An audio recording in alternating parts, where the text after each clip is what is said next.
wabarakatuh. Kami dari kelompok 5. Nama saya Artita Febrianti. Nama saya Raffi Indra Syafira. Nama saya Trisa Zainisa. Nama saya Wafiatin Nisa. Nama saya Lydia. Nama saya Nazwa. Assalamualaikum warahmatullahi wabarakatuh. Di sini saya akan menjelaskan tentang pemeriksaan GCS. Pemeriksaan GCS yaitu bertujuan untuk mengetahui tingkat kesadaran seseorang.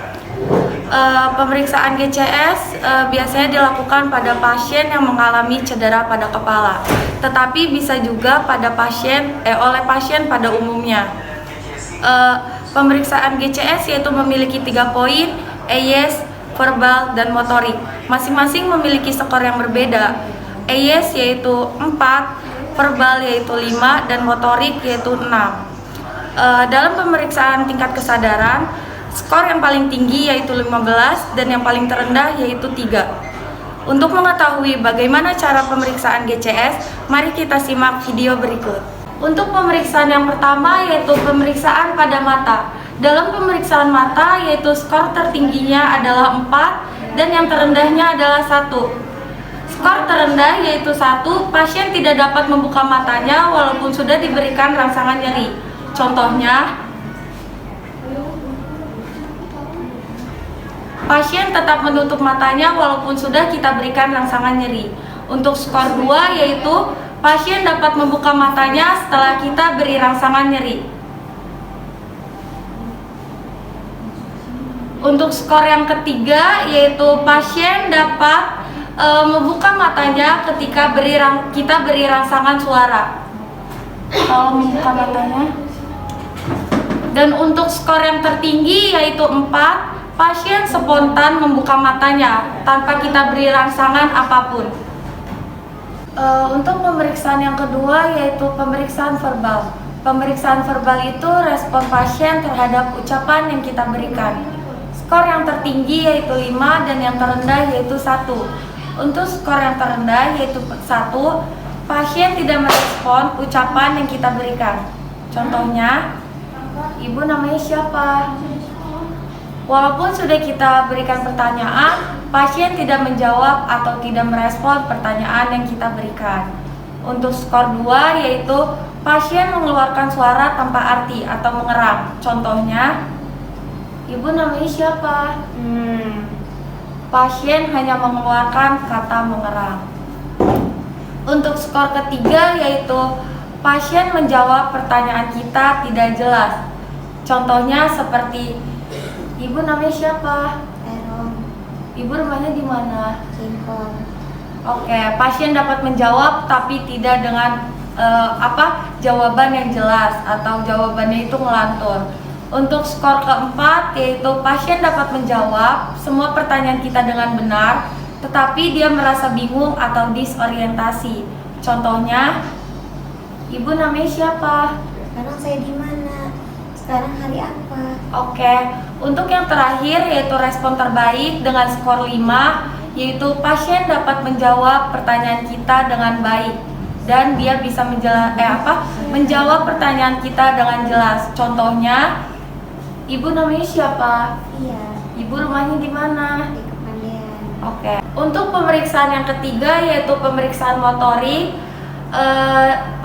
Dalam pemeriksaan motorik yaitu skor tertinggi adalah 6 dan yang terendah yaitu 1. Skor terendah yaitu 1, pasien tidak merespon apapun.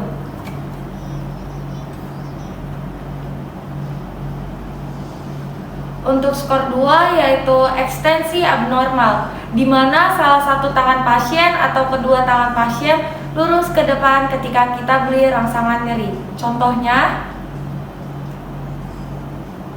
untuk skor ketiga yaitu fleksi abnormal, di mana salah satu tangan pasien atau kedua tangan pasien menekuk ketika kita beri rangsangan nyeri. Contohnya,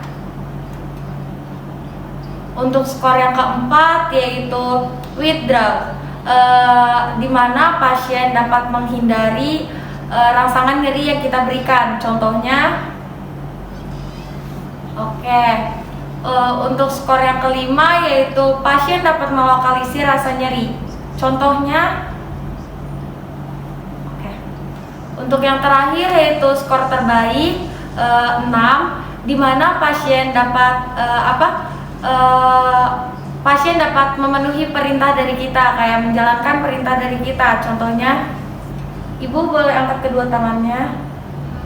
Oke.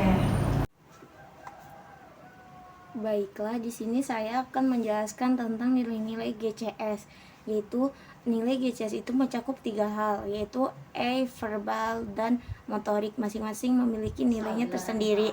Itu 1 sampai dengan 4, verbal itu 1 sampai dengan 5, nah motorik itu 1 sampai dengan 6.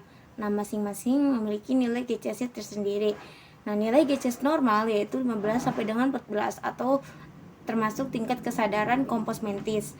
Nah, di sini kita memberikan salah satu contoh jika seorang pasien yaitu spontan atau membuka mata dengan sendirinya, itu termasuk dengan nilai GCS itu termasuknya 4. Nah, jika verbalnya itu jika seorang pasien dapat berorientasi dengan baik, jelas dan nyambung, itu nilainya 5. Nah, jika motoriknya itu jika seorang pasien mengikuti perintah seorang pemeriksa atau mengikuti perintah perawat, itu nilai GCS motoriknya itu 6. Nah, jika kita jumlahkan dari nilai nya itu 4 dan nilai verbalnya itu 5 dan nilai motoriknya itu 6, jika kita jumlahkan menjadi 15. Dan di sini nilai GCS 15 sampai dengan 14 itu termasuk tingkat kesadaran kompos mentis, yaitu tingkat kesadaran normal.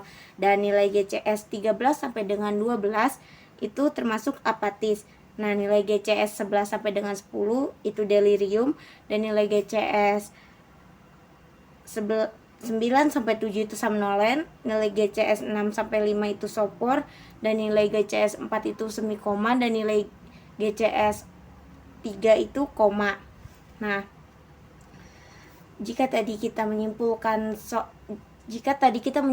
contoh seorang pasien, dapat kita simpulkan bahwa pasien tersebut memiliki nilai GCS normal yaitu 15.